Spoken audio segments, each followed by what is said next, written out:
Hi guys, welcome back. So I'm back in sunny France. Weather's absolutely brilliant at the moment. I'm going to try and stay in the shade as much as I can though, because it's supposed to be getting up to 31 degrees today. It was 32 yesterday. That was almost too hot really. It's quite humid. So yeah, great to be back. My sort of 10-day stint in England was good, but wasn't exactly like a holiday. You know, when you're looking after a parent that's just come out of hospital from major surgery, it's not that easy. So yeah, I'm not a professional carer or anything, but I've done that sort of shit before when my dad was ill. But yeah, it's never that easy. But you know, it's your parents, so you got to help them out, and they looked after you when you were a kid. So you know, it's only understandable that you do the same for them when they're in the shit a bit. So yeah, I mean, the whole sort of thing with my mum really, with a dodgy hip. She'd been to see the NHS to start with, and they said, yeah, we'll do the operation, but you're gonna have to wait 2 years. So that's just a bit of a fucking piss take, really, isn't it? In France, you don't have these sort of waiting lists for operations. You go and see your doctor or whatever, and then you might have to go and see a specialist at the hospital, and they'll book you in like the week after. So you know, I don't know how England manages to fuck it up so much, but that's the UK for you. So she ended up going private, which isn't cheap. About 19 grand she paid, but you know, you're getting top level care. Even if she was only in the hospital briefly, I think she went in for her operation on the Saturday, and she was last on the list to have it done, about sort of 6 in the evening, and then the following afternoon she was out the door going home. So I think that's just how they do it everywhere now with hip replacements or whatever. But she was in a really shit state when she didn't really feel well enough to come home to start with, because when she sort of came round from the operation or whatever, and then like the next day, she was having like sort of pretty bad, you know, reactions to the anaesthetic and stuff like that. So she was fainting all the time and projectile vomiting, that sort of shit.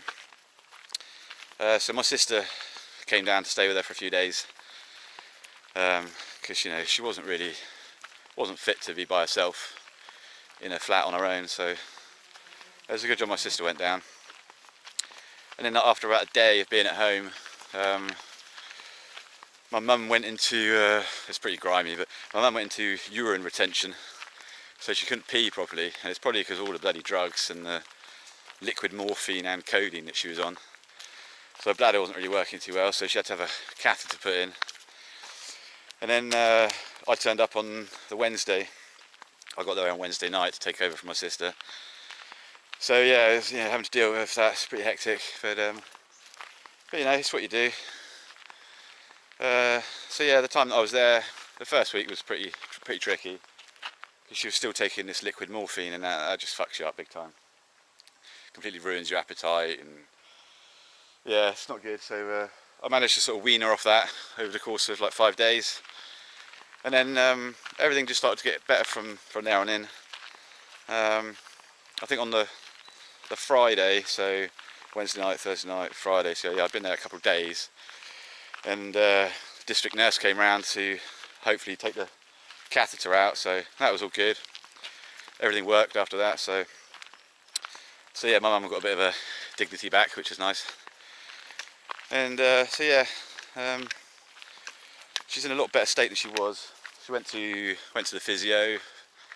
Physio was really pleased with the progress she's been making.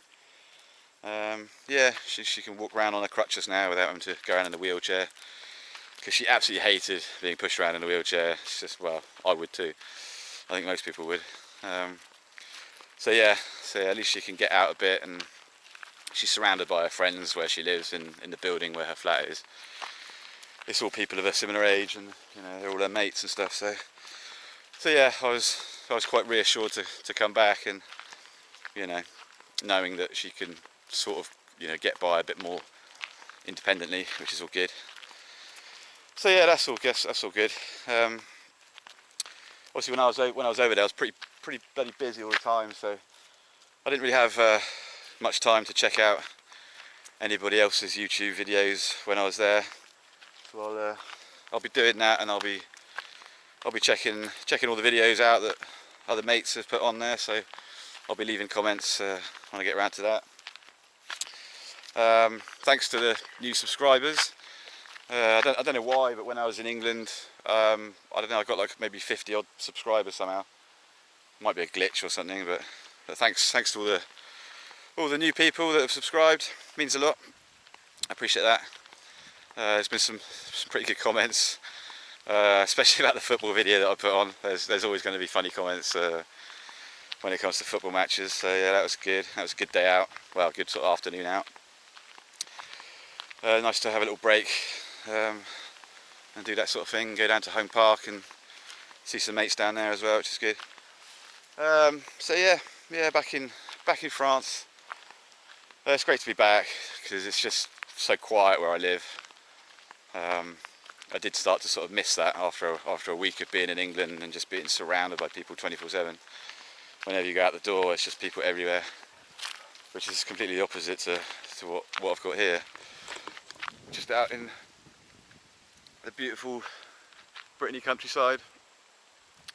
I mean, the only activity really going on at the moment is the farming. There's a lot of work on that they're doing, so that's normal. So yeah, I mean, I started watching trying to catch up on a few YouTube videos this morning. A lot of them are all about these immigration protests that were going on, and that was going on when I was in England. But where I was in England, it's like a little sort of microcosm of what England should be, as opposed to the rest of the place. You don't see any migrant problem down in Teignmouth, probably because there's no massive hotels or anything down there, so the government hasn't ruined it like that, like most of the other big cities and stuff. So yeah, watching these bloody videos about protests and stuff, you know, it's just, it is worrying and upsetting and, you know, frustrating all at the same time. I totally get where people are coming from. I mean, I'd probably be kicking off as well if I lived in one of these cities that's just been completely done in. So yeah, that's why I'm glad that my mum's found such a chilled out place to buy a little flat in, because we used to live in Bournemouth, which isn't that much further up the coast, and that was a brilliant place to live. It was absolutely epic. I spent like sort of the second half of my childhood there, because we moved away from Plymouth when I was about 10, and then spent the second half of my youth in the Bournemouth area, and it used to be such a good place. But if you look on YouTube now, you check out some of the videos, fucking hell, it's just an absolute shithole. There's a couple of guys on YouTube and they're just walking through the centre of town, and it's either full of like junkies, massive drug problem there now. There was a drug problem when I was living there. I was involved in that a little bit on the sort of distribution side of things, which I'm not proud of, but I've talked about that before. So yeah, Bournemouth now, you've either got crackheads, smackheads and all that shit, or it's the immigrant problem, because of the vast amount of hotels you've got in Bournemouth, and so many have been taken over by the government to house all of these young men of fighting age, and you know, a lot of them seem to have quite a lot of mental problems as well, from what I was looking at. A lot of weirdos, and these two guys on YouTube, I've forgotten what their channel's called. I'll see if I can put it in the link down below. But yeah, they were walking around and they were also talking to, you know, local residents, people that have been there for years or whatever. And they were just sort of saying that, you know, they're scared to sort of go out of their house now, especially in the evening. This guy was just like walking his dog when they were chatting to him, and he was saying that he won't let his wife walk around at night anywhere. He'll have to take her in the car, sort of thing, if she wants to go somewhere. So yeah, I mean, yeah, it never used to be like that. So it's got into a really shit state over there. Yeah, I mean, is there really a solution to it apart from just completely stopping immigration completely? What the bloody hell's he doing now? Why have you taken your bloody thing off? Hang on, I have to cut this and put.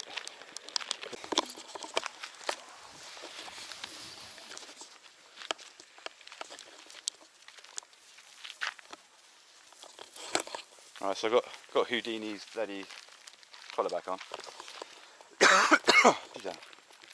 So yeah, the whole immigration thing. I think probably the only real solution to it is just to completely stop all of it. God, it's bloody hot now already. Is to just stop all of it and just deport everybody back, you know, send them back to where they came from.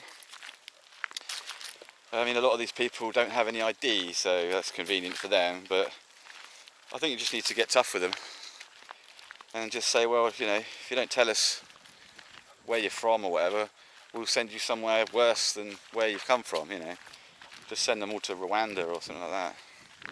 Somalia. So we're going to send you to bloody, yeah, send you to Somalia, and then they'll soon go, oh, I'm actually from Saudi Arabia. So yeah, so I don't know. You've got to be careful about what you say, because, you know, you're not really allowed to say that you don't like people anymore or stuff like that. You know, you'll be branded or whatever for, you know, expressing your opinion and thinking you've got a choice, which they're trying to take that away from you completely. Oh yeah, that was the other thing that really caught my eye on YouTube and various other things was that incident on the bloody tube. I think it was a tube in London. Some guy, you know, black fella, not sure whether he's an immigrant or not. He might be someone born in London. That's not the point. He's like standing there on the tube, surrounded by women and kids and stuff, and he's got his bloody trousers around his ankles, his cock out, telling people to fuck off, really aggressively. Oh, I thought, bloody hell, you know, it's really gone. It's just off the charts now, the complete fuckery that's going on everywhere. And fair enough to the blokes that were trying to deal with it. They stood up to it. They weren't going to have any of it. And yeah, so they ended up, you know, pinning this guy to the ground, rightly so, and you know, got him off the train. Fair play to them, but apparently they're going to be prosecuted or something. I can't see why.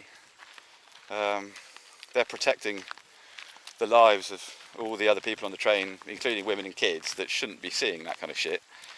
They didn't endanger the man's life or anything. They could have gone full bore and just, you know, kicked the living shit out of him and just stomped his head on the platform by the train or whatever. But they didn't. They just restrained him. So, you know, they're doing the police's job for them. They're helping out the police, which is good. Can't see anything wrong with that. So yeah, hopefully these charges will just get quashed. They'll get dropped or whatever.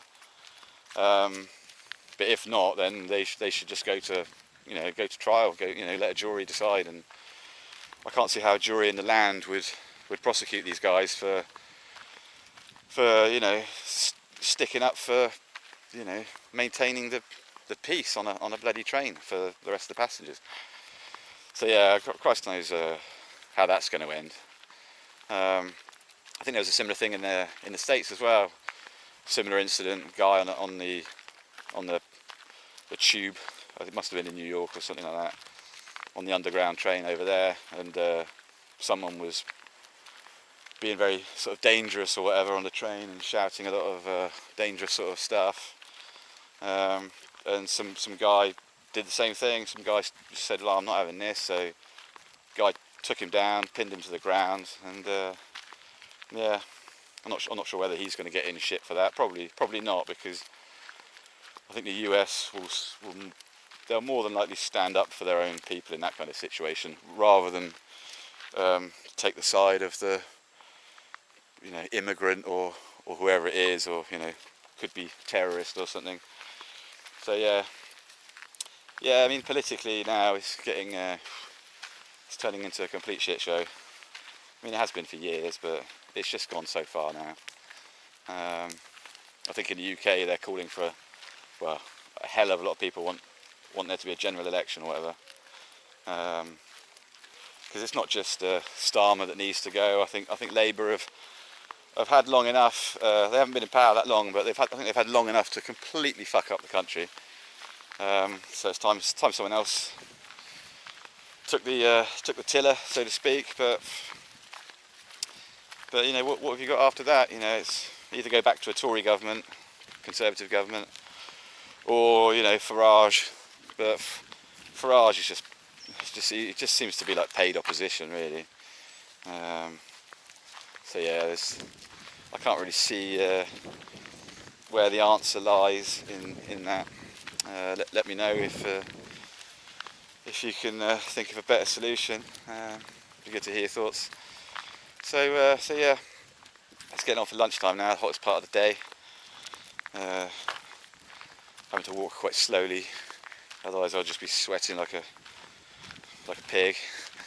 So yeah, thanks once again to the new subscribers, and thanks to all the other subscribers to keep watching my silly little videos. And I'll sign off here. So have a great afternoon, everybody. Try and keep out of the sun if it's hot where you are, because it doesn't take long to burn, especially this time of day. So yeah, I'll catch up with you in the next one. So have a great day. Take care. Bye bye.